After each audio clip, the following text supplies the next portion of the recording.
Halo, sorry putus tadi. Siap, Ini siap. tinggal nunggu kau Billy masuk nih. Siap.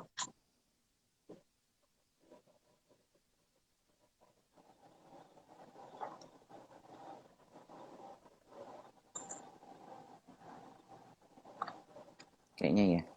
Eh, mungkin mungkin karena ada komen juga sih. Coba saya matiin aja deh. Siap.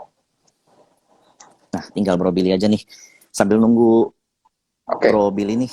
eh, jadi pertanyaan gua sebenarnya lebih ke kayak eh, apa gimana sih perbedaan antara retail dengan fund? Nah, kalau yang selama ini Bro Gary tahu ya, karena Ya. retail itu kan bisa cepet-cepet pindah saham nih. Atau gini, Ya. tadi kayak kayak Bro Gary juga ada bilang kalau seandainya satu saham sedang gede di satu sedang waiting di satu tempat. Kemudian saham ini turun gitu.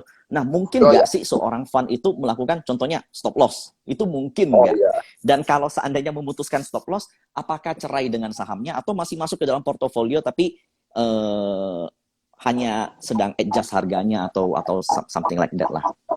Oke. Eh, tentu saja banyak tuh momen-momen kayak begitu ya. Momen-momen yang kalau kita memang harus ibaratnya kita harus cut loss lah. Kalau emang kita udah tahu atau kita udah ngerasa saham ini tuh udah nggak nggak nggak bagus lagi pergerakannya terutama ya. Dan kita juga bisa misalnya nih kita tahu saham ini mungkin memang masih bagus in the long term, tapi bisa jadi tuh dia ada speed bump gitu ya, atau ada masalah Hmm. dulu nih di tengah-tengah, di tengah-tengah sampai story-nya nyampe ke situ. Nah itu kita juga bisa misalnya cut loss atau jual dulu ya, atau malah ya kalau profitnya take profit lah. Jadi hal itu kita pertimbangkan juga. Nah tentu saja kita nggak bisa secepat teman-teman di retail ya, karena kan pasti kan itu menentukan dari size. Tapi memang apa saham-saham yang kita pilih itu tentu saja kalau diterima ke aset kita pengennya tuh yang liquidity-nya tuh bagus gitu ya.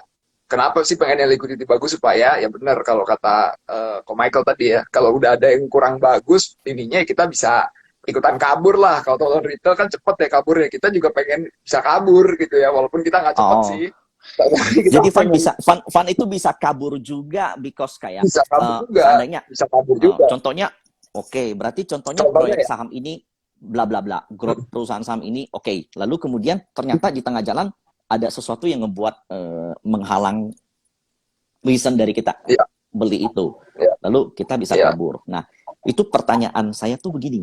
Kalau seandainya hancurnya hanya karena harga, hanya karena muncul seller, mungkin nggak seorang fund kabur? Jadi gini, kita pilih saham ini karena growth-nya ini. Perusahaannya oke, earning-nya, ekspektasinya sekian, project-nya sekian. Nggak ada masalah sama fundamentalnya. Tapi harganya didam terus. Nah, itu mungkin nggak seorang fund kabur? Oh, Mungkin. meskipun reason kita udah benar, tapi harganya salah. Ya, kita kabur dulu. Mungkin nggak?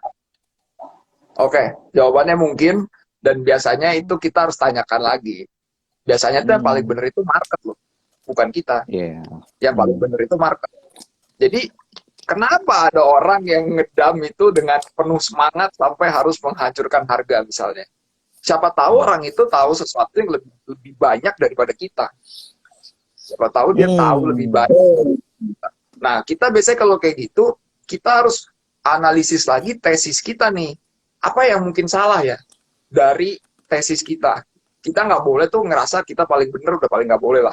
Karena yang selalu benar itu market biasanya.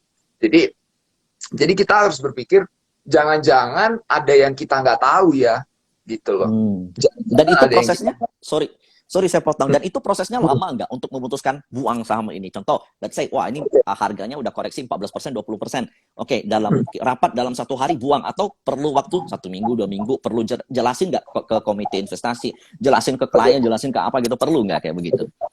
Oke, jadi kita kalau buang saham, jadi makanya kita perlu saham itu yang liquid ya. Jadi rata-rata kita bentuk portfolio kita satu emiten itu kalau bisa kita tuh pengen misalnya kita jualan itu kita cuma pakai misalnya 30% volume di market Market. itu kalau Oh, bisa oke. habis dalam seminggu paling enggak. Hmm. Kalau bisa Hmm. bisa lebih cepat ya kita misalnya kita ngerasa ada sesuatu yang kayak wah ini benar-benar harus cepat ya kita akan speed up the jualannya ya. Tapi kalau kita tahu ada sesuatu yang kurang bagus, tapi misalnya kita mungkin itu masih sebulan lagi lah gitu ya, ya kita jualannya pelan-pelan supaya harganya lebih bagus kan secara average. Tapi ya kita Yes. pengennya ya itu tadi liquidity juga penting. Nah kalau teman-teman di retail mungkin sekali pencet ceret langsung keluar ya. Langsung hilang. Langsung Dan nggak ngaruh sama harganya gitu. oh iya, ya mungkin 2-3% gitu ya. Nah ini kita harus Nggak mikirin nih, sampai. ini kita jualan mungkin satu apa namanya seminggu nih average-nya bisa gimana ya? Nah itu kita pikirin sih. Oke. Kita Oke, pikirin. jadi gini. Oke, ini menarik. Selanjutnya pertanyaannya ke Bro Billy, masih dengan topik yang sama. Jadi kan tadi pilihannya adalah berarti mungkin seorang fund cut loss hanya karena pergerakan harga. Lalu seandainya seperti yang tadi Bro Gerald bilang ada bumpy di situ, tapi harganya balik arah, sahamnya sama. Mungkin nggak fund buyback tapi di harga lebih atas. Jadi kan retail tuh rata-rata nggak mau begitu. Rata-rata kayak gue udah cut loss di bawah, masa sih gue beli lagi di atas. Nah, fund manager mungkin nggak ngelakuin itu dengan saham yang sama gitu. Mungkin pertama ya Mike ya, bisa nggak sih saham itu kita udah punya tesis bagus gitu kan, tapi tiba-tiba dia turun. Bisa aja, satu, benar kata Gary, bisa jadi ada fund yang lebih tahu dari kita soal tuh saham. Mungkin dia dekat banget sama ownernya, atau mungkin dia tahu government bakal introduce policy apa yang kita nggak tahu, gitu kan? Mungkin dia dekat sama level atas gitu kan. Itu kedua, bisa juga fund itu kena redemption gede, mau nggak mau dia jualan. Nah, kalau dia jualannya kena itu masih nggak apa-apa Mike.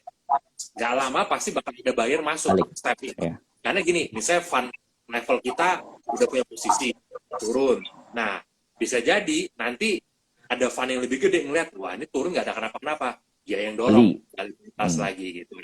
Itu bisa yang seperti, atau pas sudah turun, kita semua, misalnya aku dulu di mana, Gary di mana, bro, itu sih sellernya udah mau habis bro, udah kita barengan yuk, kita hajar tuh seller, kita habisin bareng-bareng. Bisa kita tahu dia tinggal seller 20M lagi, gua, Gary, itu sama siapa gitu, kita punya 3 bulan, hajar aja bro, habis sellernya, dan harga habis tuh bisa mantulkan gitu, itu bisa. Nah, tapi kalau misalnya bisa nggak sih kita cut loss karena kita harganya cuma turun aja gitu, ya bisa, tapi itu pun kita ngelihat lawan kita gede nggak. Misalnya kita fund yang size 1T, gitu kan, kita punya tuh saham berarti maksimum 100M. Ada fund 10T, punya tuh banyak.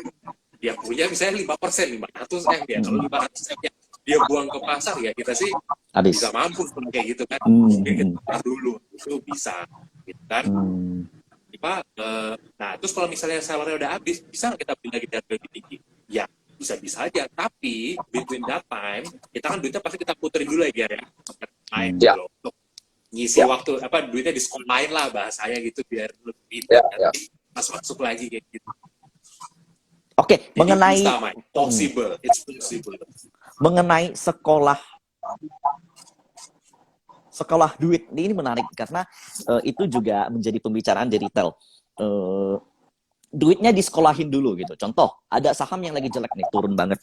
Kita posisinya udah oke, analisanya udah bagus, ini growth-nya oke. Let's say sekarang Q1, growth-nya di Q3 oke, tapi kita jump in too early dan too big sehingga membuat ada bumpy yang membuat harganya turun. Nah, kita jual, kita sekolahin dulu nih. Nah, kalau di fund sekolahin ya itu di saham juga kah? Atau di tempat lain kah? Atau apa? Mungkin Bro Gerald kali yang jauh. Oke, jadi sebenarnya bahasa kerennya sekolahin itulah opportunity cost ya. Itu penting. Jadi kenapa opportunity cost itu penting? Karena gini, kita harus tahu karakteristik fund yang ada di Indonesia itu mostly open end. Open end itu artinya kita bisa di-sub atau di-redeem setiap hari. Nah, teman-teman itu pasti ada yang sabar dan tidak sabar. Nah, yang teman-teman sabar itu biasanya kalau pegang reksadana, dia mau hold yang jangkanya agak panjang gitu ya. Ada juga yang tidak sabar biasanya. Mungkin cuma pengen holdnya nggak terlalu lama. Dan itu sebenarnya kita tidak sarankan. Tapi kan ini kan udah kayak human nature ya. Ada pasti orang-orang yang nggak sabaran nih. Nah, ini yang menjadikan opportunity cost itu penting. Kenapa? Karena kita mungkin tahu ada beberapa saham yang bagusnya misalnya nanti di kuartal 2 gitu ya, karena ada momen seasonality juga gitu ya misalnya. Nah, itu ya kita mungkin bisa cenderung lebih overweight dulu di yang saham-saham seperti ini. Nanti kalau udah lewat ya kita bisa tukar ke saham-saham yang kita tahu nanti bagusnya di kuartal 3 gitu. Nah, itu pasti buat kita ya, terutama kalau liquidity-nya cukup, kita akan siapkan juga beberapa bobot untuk saham-saham yang seperti itu gitu ya. Makanya kita kadang-kadang juga memikirkan hal kayak gitu ya. Kita harus ngelihat, oh jangan-jangan nih saham ini memang nanti baru bisa jalannya di kuartal 3 atau kuartal 4 ya. Mungkin nanti kuartal 2 lagi di bawah-bawahnya ya kita baru belilah gitu ya. Mungkin nggak wise untuk positioning sekarang karena hilang opportunity cost di saham-saham yang mungkin sedang ada opportunity duluan gitu ya. Kayak misalnya sekarang ya udah gitu ya. Yang lagi kenceng misalnya banking gitu ya. Kalau kita paksain di consumer terus, ya kita bisa ke-drag gitu ya. Kita bisa ke-drag gitu misalnya. Karena kenapa? Misalnya ini ada penjelasannya misalnya. Karena banking itu kalau lagi late cycle orang berharap suku bunganya naik, dia bisa kasih pricing loan itu lebih bagus gitu ya. Nah, kenapa consumer kurang bagus? Karena misalnya consumer itu raw materialnya sekarang lagi pada tinggi gitu ya. Inflasi lagi kan. pada gitu. Nah, itu ya, daripada kita paksa ya kita ikut yang banking dulu aja, bagi foreignnya lagi kayak begini gitu. Oke, berarti menarik karena berarti dari yang saya tangkap adalah seorang fan juga menilai momentum. Jadi bukan berarti contohnya suatu saham lagi ada tahun lalu kan momennya M&A ketika pandemi datang banyak saham yang kolaps, banyak company yang struggle dan salah satu cara mereka untuk bisa fighting itu rata-rata M&A, banyak yang M&A. Nah, tahun lalu kan musim-musim M&A karena lepas pandemi. Lalu ternyata kan ada M&A yang diundur, ada yang skemanya lewat TO, ada yang VTO, ada yang MTO, ada juga yang pakai reg issue, lalu ada juga yang ya semacam lah ya. Listing, backdoor listing banyak banget gitu. Jadi kan ini ada masalah momentum. Nah, saya mau tanya selanjutnya pertanyaannya ke Bro Billy nih. Berarti kalau yang saya tangkap jika seorang fund manager memainkan momentum, berarti ada view short term juga yang dia lakukan. Apakah mungkin seorang fund melakukan trading? Karena fund itu kan boleh dikatakan nggak boleh pencet sendiri kan, mesti order kan. Nah, tradingnya fund itu seperti apa dan ada nggak sih fund yang melakukan trading gitu? Karena ada opportunity cost maybe atau mungkin ada cash nganggur atau ada gimana gitu. Mungkin nggak Bro Billy? Oke, kalau mungkin nggak kita untuk trading, itu mungkin Mike, pasti sangat mungkin kita untuk trading. Tapi kita pun kalau pilih trading, coba tanya Bro Gary juga gitu kan, kita pasti prefer di saham yang liquid kan ya Gary ya. Karena kita nyari spread 5-10% kita jual gitu kan. Ya coba kalau kita nyari spread 5-10% di saham yang bid offer-nya itu tipis. 5-10% kan nggak cukup, Mike. Kadang-kadang kita ngumpulin barang small cap tuh bisa makan mungkin over sampai 5%, 10%. Itu pun pas dihitung-hitung ke fund, loh kok cuma segini ya ke fund bobotnya gitu ya. Sedangkan sudah sampai target price kita gitu kan. Jadi itu kita biasa kalaupun mau trading, pasti kita akan pilih yang liquidity-nya tuh cukup lama. Karena kalau liquidity-nya dikit, unless fund kita kecil banget ya, Mike. Misalnya fund kita baru 10 M. Mungkin kita satunya masih bisa trading di saham-saham yang small cap gitu, 5% lumayan, 0,5% betul. Tapi biasa kita akan prefer pasti yang liquid net. Oke, tradingnya fund itu, tradingnya fund itu punya masa waktu nggak? Contoh, hari ini beli besok jual, atau hari ini beli minggu depan jual, atau hari ini beli bulan depan jual gitu, some like that gitu. Ya. Kita sih kalau saya di tempat saya sebelumnya gitu ya, bisa dibilang nggak pernah hari ini beli, hari itu juga jual, enggak. Itu enggak. Jadi kita pasti akan tunggu lah minimal besoknya gitu. Karena kalau trading tiap hari gitu juga ya memang bisa untung, tapi kan expense ratio kita juga terlalu tinggi kita terlalu ini kan. Oke, jadi fund mungkin ya hari ini beli kayak 2-3 hari kemudian jual itu mungkin ya. Iya, bisa. Oke, menarik ya. So, gini, karena kalau ketika kita trading kan pertama tadi Van bilang perlunya likuiditas atau karena bermasalah dengan spread kan. Nah, so ketika Van melakukan trading, contohnya Bro Billy melakukan trading. Nah, menggunakan Van, apakah itu memasukkan unsur fundamental? Karena trading itu kan short term. Boleh dikatakan view fundamental itu at least 1 kuartal lah, at least 1 kuartal, 2 kuartal, ya normalnya 1 tahun. Nah, dalam melakukan trading. Contohnya, satu hari ini beli, kemudian minggu depan jual. Nah, matrix apa yang dipakai? Harga, volume, momentum, fundamental, atau apa?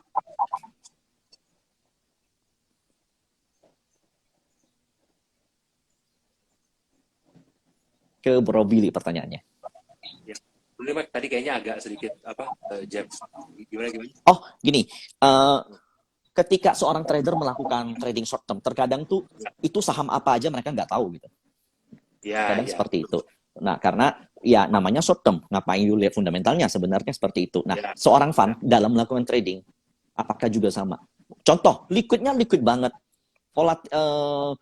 Size-nya tuh udah berdasarkan SOP sesuai lah untuk dibeli gitu. Tapi belinya tuh dalam jangka waktu pendek, let's say 1 minggu, 2 minggu kemudian, itu ngelihat fundamental nggak sih? Perlu nggak sih dirapatkan dulu gitu? Ya, mungkin kalau dirapatin enggak kali ya Mike ya. Coba tanya Jerry juga. Kalau harus rapat pantau gitu sih, ya apa itu saham udah mana-mana juga gitu kan. Nah, jadi sebaik kita yang penting itu guidance-nya udah dikasih garis besarnya. Makanya biasa kita dikasih guidance, misalnya investment universe itu udah cukup luas gitu sebenarnya gitu kan. Nah, cuma kalau ditanya kita perhatiin fundamental nggak sih kalau trading? Ya pastilah Mike, itu pasti kita akan lihat lah. Maksudnya yang kita tahu misalnya ini barang bagus nih, misalnya kayak komoditi nih berapa hari naik gitu kan, mungkin udah kecapean hari ini makanya agak koreksi dikit. Ya 1-2 hari lagi kalau dia turun, kita pikir ya lumayan ini, kita ambil lagi posisi kan gitu. Misalnya kayak tadi pagi misalnya Adaro pagi sempet naik pagi, ya mungkin take profit dulu. Tadi pas merah 2450 ambil Beli lagi. Dihitung itu posisi kita balik sahamnya, tapi harganya kan udah menang tadi tuh, jual pagi belinya di bawah gitu kan. Oke. Ini ada yang menarik nih, karena Bro Billy bilang tadi jual dulu, beli lagi di bawah, karena kebetulan pagi-pagi jump in, let's say seperti itu. Nah, jual dulu berarti kan itu porsi yang udah ada, udah punya. Itu porsi yang diambil, itu porsi dari fund atau memang porsi trading. Jadi istilahnya mungkin yang di gambaran saya ya, fund dari contoh ABCD Fund yang dikelola oleh Bro Billy, itu memang sudah ada alokasi saham Adaro sekian persen weighting.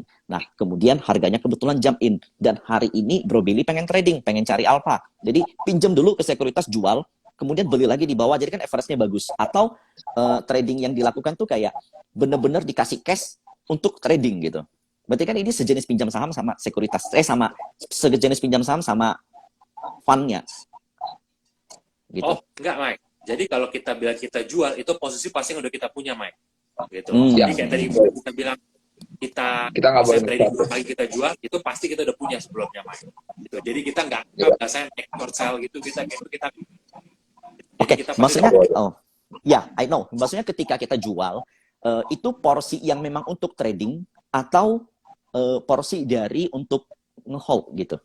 I mean kayak. Oke. Oke. Jadi gini, pada dasarnya porsinya tuh bisa aja dari memang kita nge-hold tuh bisa juga, Mike.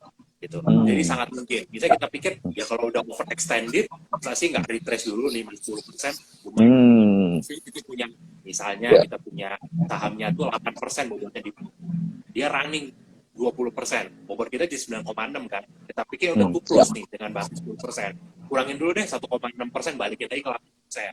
Gitu. Nah, kalau nanti besok-besok dia turun 10% lagi, reload lagi mungkin di situ. Jadi sebenarnya kita cuma untuk balikin lagi porsinya itu supaya jangan yang terlalu gede gitu loh. Takutnya nanti dia naik lagi, kalau dia naik lagi, kita harus reduce juga. Ngerti. Jadi begini, ini yang saya mau rangkum buat teman-teman ya. Jadi saat ini kan trader itu terpecah jadi dua. Mungkin Bro Gerald dan Bro Billy juga tahu. Trader tuh ada yang namanya swing trader, ada yang namanya scalper. Scalper tuh yang setiap hari lakuin trading. Contohnya hari ini beli, dia besoknya jual. Atau hari ini beli, hari itu juga jual. Dia cari spread tuh 5% atau 2% ke atas sudah cukup. Nah, contoh, ada saham yang breakout, dia baru beli. Kemudian dia langsung jual juga hari itu. Sementara terkadang retail itu bingung, karena ketika mereka melakukan dua hal tersebut, itu two different things yang harus punya psikologis dan plan yang berbeda. Nah, itu yang saya selalu ajarkan ke teman-teman begini. Contohnya, kita ngelot saham ABCD udah sebesar 30% portofolio. Nah, sukses tuh naik. naik sebesar 20%. Nah, naik sebesar 20% kan nggak tergiur apa untuk taking profit. Kalau seandainya balik lagi mungkin nggak mungkin loh. Nah, itu yang perlu saya tekankan ke teman-teman adalah jual sebagian porsi yang untuk ditradingkan. Jadi memang ada yang untuk di hold, ada juga yang untuk ditradingkan. Kenapa kalian nggak boleh selalu trading terus? Karena seperti yang Bro Billy bilang tadi, kalau seandainya dia naik terus, secara psikologis kalian pasti nggak berani beli loh.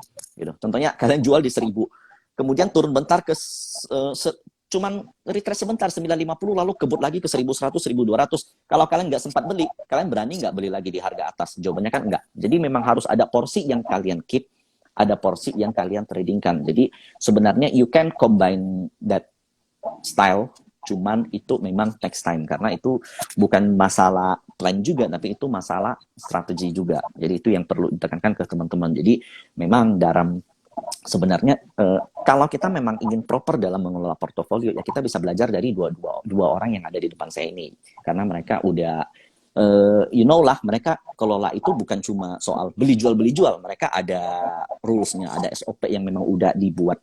Nah, selanjutnya saya mau tanya sama Bro Gerald nih. Menurut Bro Gerald, jika kita concentrate di stocks market, contohnya seorang equity fund kan nggak boleh punya cash banyak-banyak, maksimal 20% ya kalau nggak salah ya. Nah, seandainya lebih dari itu, contohnya all cash gitu, pegang cash, nggak boleh kan? Gitu. Itu mesti dipindahin ke saham-saham yang defensif, contoh. Nah, kalau kami retail kan punya akses ke situ. Contoh, kami punya kebebasan di situ. Market lagi jelek, ya udah jual dulu, pikirnya entar gitu. Nah, kalau untuk seorang fund untuk menghadapin yang seperti itu bagaimana? Contohnya, ini market lagi jelek, tapi kita tetap harus pertahankan 80% stocks. Nah, sebagai seorang fund bagaimana ngatasin kayak gitu? Oke. Jadi itu tentu saja kita harus lihat fundnya ya. Kalau misalnya fundnya memang seperti reksadana saham, itu benar kita nggak boleh lebih dari 20% cash karena minimal 80% itu harus ada di saham gitu ya. Tapi kan kalau reksadana campuran tadi yang Trimoga Bastra itu bisa. Nah, jadi Trimoga Bastra ini bisa bertindak atau bergerak seperti lincahnya mungkin mirip-mirip lah sama teman-teman itu ya. Kalau ada walaupun nih tentu saja pasti nggak ya kayak tadi lah, nggak mungkin kayak sehari kalau kayak kata Bro Billy itu nggak mungkin lah kita baru hari ini beli mungkin sorenya langsung jual gitu, udah hampir kita nggak pengen ada day trade ya ibaratnya kayak gitu. Itu jarang banget, kita hampir nggak pernah lah itu terjadi gitu ya. Tapi kalau misalnya beli terus naik 10-20% gitu ya, besoknya gitu jual, ya mungkin aja. Kalau itu mungkin aja ya, bukan nggak mungkin, karena mungkin kita berpikir 10-20% itu udah mencapai target price kita gitu ya. Jangan-jangan gitu ya, kita mikir memang ini saham kita target price-nya mungkin cuma 20% lah, nyampe besokannya gitu kan, ya mukjizat ada aja ya. Siapa tahu tiba-tiba retailnya dengar sesuatu yang lebih kencang gitu, tapi menurut kita cukup 20%, ya udah satu hari besokannya kita take profit gitu ya. Seperti itu. Nah, itu kan kondisi kalau naik ya.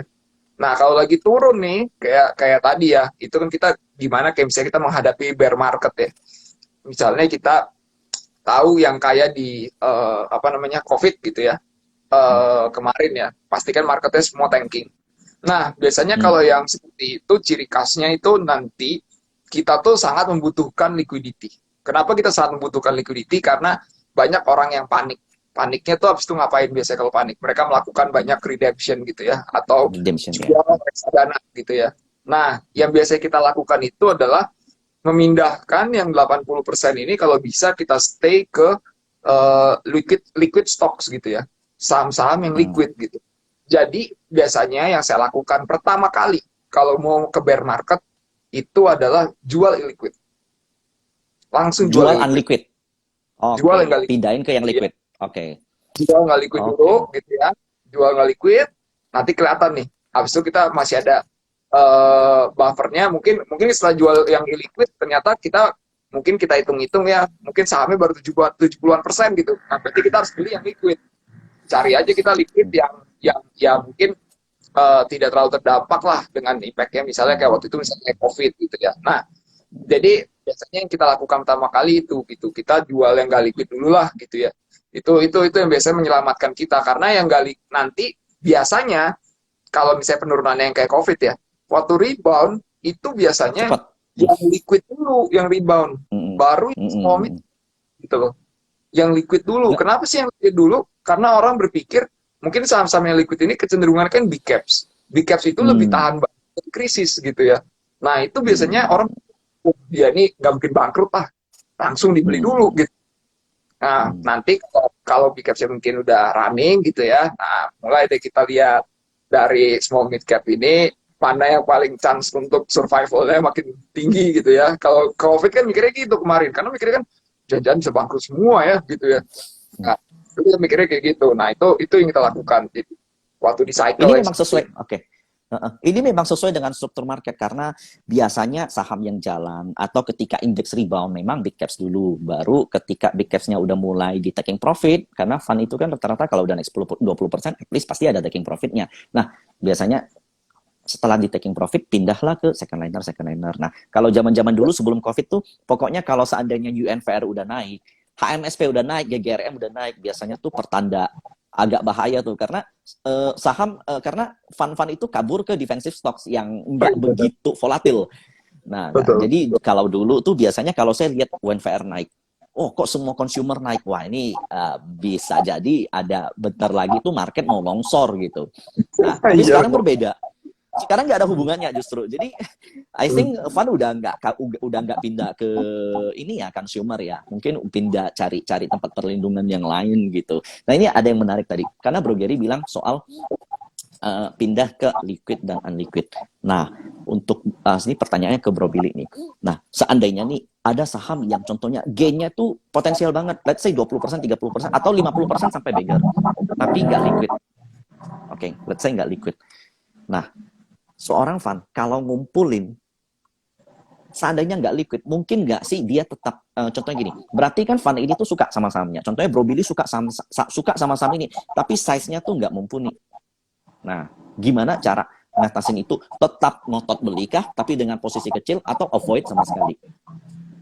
Karena terkadang, sorry ya, tapi sorry sebelumnya, karena saya juga banyak ngelihat saham yang nggak liquid, ada fund di situ. Oke. Gitu. Oke. Satu, kalau fund ada posisi di saham nggak liquid, itu antara dua. Satu, dia emang suka banget, jadi dia kumpulin. Udah banyak pelan, tapi itu biasa nggak bakal gede buat yang portfolio. Karena kenapa? Mau kita expect dia naik 5 kali lipat pun, ya paling kita beli 0,5%, 1%, with hope nanti dia benar fulfill the potential dan jadi liquid. Atau kedua, Mike, dia bisa jadi juga kenapa dia pegang meski tidak liquid, dia dapat placement di bawah. Ada possibility, dia dapat placement di bawah. Mungkin dikasih 20% di bawah, 30%, dibilang, pokoknya lu tunggu aja, 2-3 tahun lagi, the potential will unveil. Gitu kan, aspeknya. Tapi lu pegang dulu ya, kita kasih placement gitu di bawah harga market, itu bisa. Jadi, possibility-nya, kalau lihat ada fund di saham nggak liquid, ya dua itu. Atau ketiga, ya nyangkut. Beli pas liquid, sekarang udah enggak bisa. Jadi nggak masuk gitu ya. Jadi ini saya perlu kasih tahu ke teman-teman dulu ya. Liquid dan unliquid itu nggak bisa dilihat dari jumlah bid dan offer. Karena banyak yang bilang gini, ini bidnya cuma 100 lot, itu kan nggak liquid. Bukan. Jadi liquid nggak liquid itu jumlah transaksi tiap hari dan average gitu. Nah, dan itu juga mesti hati-hati. Bener, average 3 bulan ya minimal ya. Nah, ya, contoh. Kira-kira kita bisa lihat lah. Soalnya kadang-kadang lagi kalau lagi running, spike liquidity-nya tuh kenceng gitu, keras gitu. Dan jadi contoh running, liquidity-nya drop. Gitu.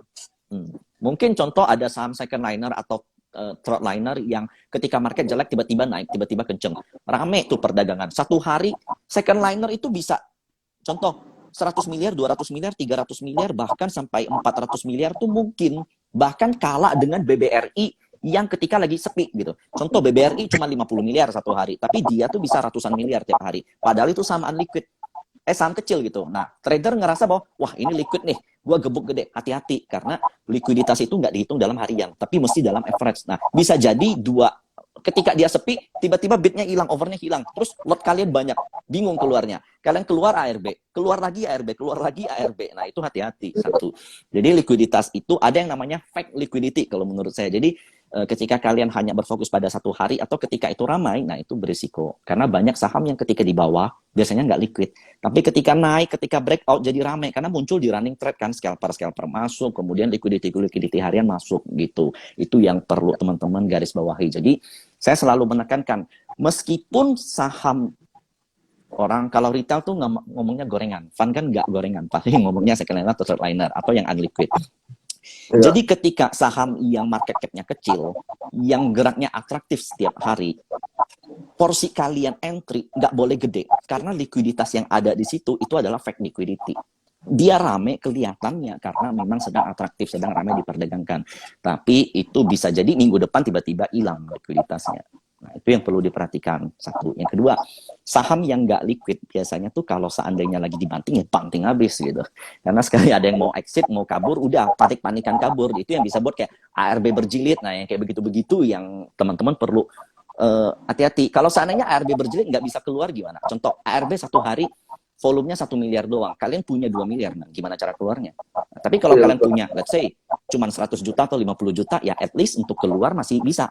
Gitu. Jadi, teman-teman perlu consider sebab itu. Nah, ini kita udah sebentar lagi 1 jam. Nah, ini ada pertanyaan penting nih buat teman-teman tahu juga. Saat ini kan IHSG udah all time high. Nah, sebagai seorang fund, mestinya kalau di opini saya ya, mestinya memang lebih agresif ke stocks ya, karena kita momen recovery satu menurut saya, kedua IHSG all time high. Apakah sama pikiran saya dengan fund atau justru fund malahan ketika all time high redemption atau malahan jual gitu? Gimana Bro Gerald? Oke, jadi kalau kita lihat secara tadi ya structure marketnya kita masih suka gitu loh, karena ini kan yang strong kan dari tadi komoditi ya. Apalagi kalau teman-teman beneran liatin saham-saham komoditi itu sebenarnya tuh kalau menurut saya sih menarik banget ya saham-saham komoditi ini. Kita memang lagi pick kita tuh memang utamanya sekarang lagi komoditi ya. Padahal kita tuh nggak expect loh teman-teman ada kayak Rusia sama Ukraine ini, kita nggak expect sama sekali sih ada begini ya. Tapi memang kita suka komoditi, terus kayak ya ini kan lagi mau result season nih, bulan lagi nih. Nanti teman-teman lihat resultnya saham-saham komoditi bisa di Q4 kaget berarti gitu. Ya? Kalau nyata bagus-bagus banget gitu ya. Karena yang udah kayak preliminary udah keluar gitu ya, kayak misalnya ITMG gitu baru keluar kemarin gitu ya. Itu kalau kita hitung ya pakai fourth quarter earnings gitu ya, itu bisa kalau kita annualize buat tahun ini itu bisa jadi PE-nya cuma 2, gitu ya. PE-nya cuma 2, nah dia itu bagiin dividennya selalu gede lagi. Selalu gede ya. 10% gede. Iya. Payout ratio-nya kalau kita hitungin ya, misalnya tadi kita anggap nih tahun 2022 earnings-nya kayak fourth quarter 2021.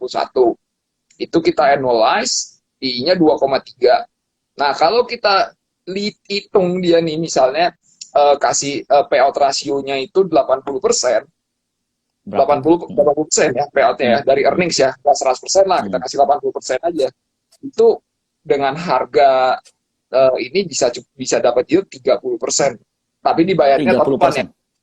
30%. Kenapa? Oke. Nah, itu misalnya very good ya. Ya, itu kita berpikir misalnya kenapa sih kita ngerasa tadi ya, walaupun lagi all time udah mulai misalnya tadi bilang all time high gitu ya. Tapi kita ngerasa kalau memang kita bisa prolong di late cycle ini ya. Jadi kita kalau saya sih pengennya late cycle-nya tuh panjang gitu ya. Jangan tiba-tiba ya kita udah resesi gitu ya. Abis late cycle soalnya abis ini resesi teman-teman gitu ya. Nah, tapi kan kita pengennya nih growth-nya masih ada terus gitu ya. Masih ada terus gitu. Jangan jadi ini tuh jadi resesi gitu ya.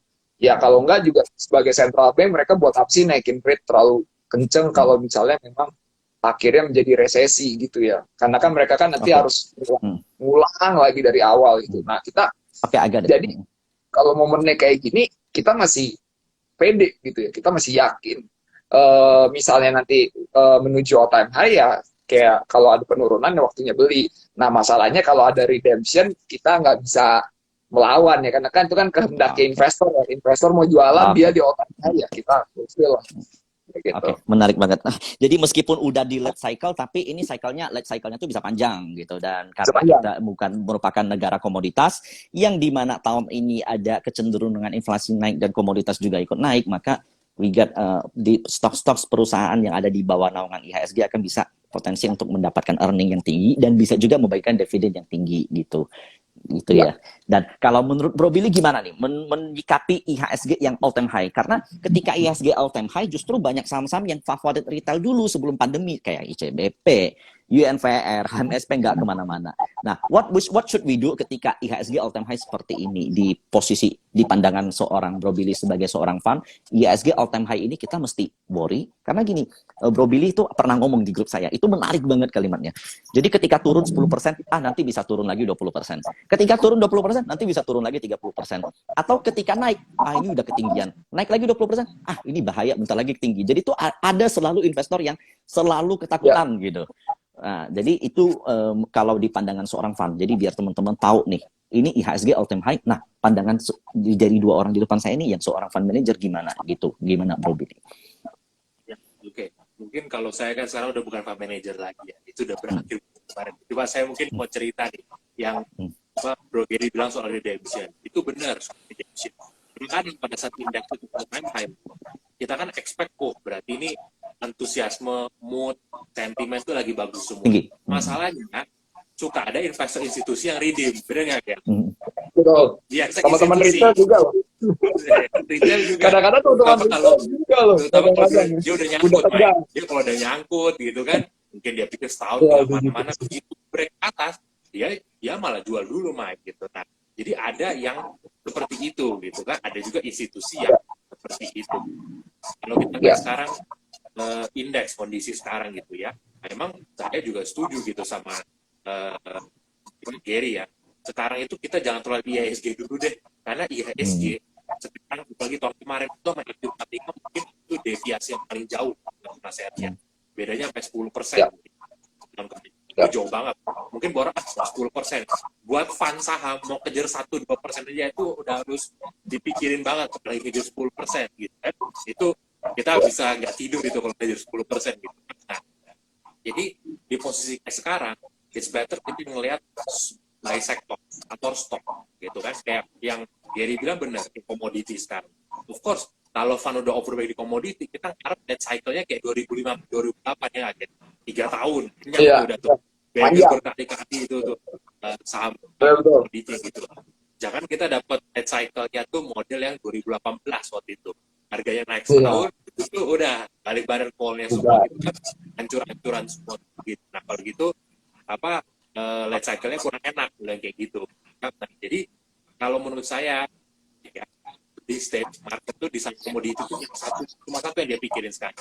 Oke, udah orang ngomong soal ESG dan lain. Tapi orang juga mikir, ini harga coal dan komoditi bisa sustain nggak di sini? If it sustain for the next 3 months, 6 months, udah itu sih pasti ke langit itu. Barang itu di harga sekarang tuh semua orang tahu sekarang tuh murah valuasinya. Perempuan yang banget tuh orang tahu. Sekarang tuh tiap mau beli cuma mikir satu aja, Mike. Jangan sampai habis gua entry, ini harga bubar semua, turun. Nah, di saat turun itu orang kan mulai nurunin kan expectation dia turun.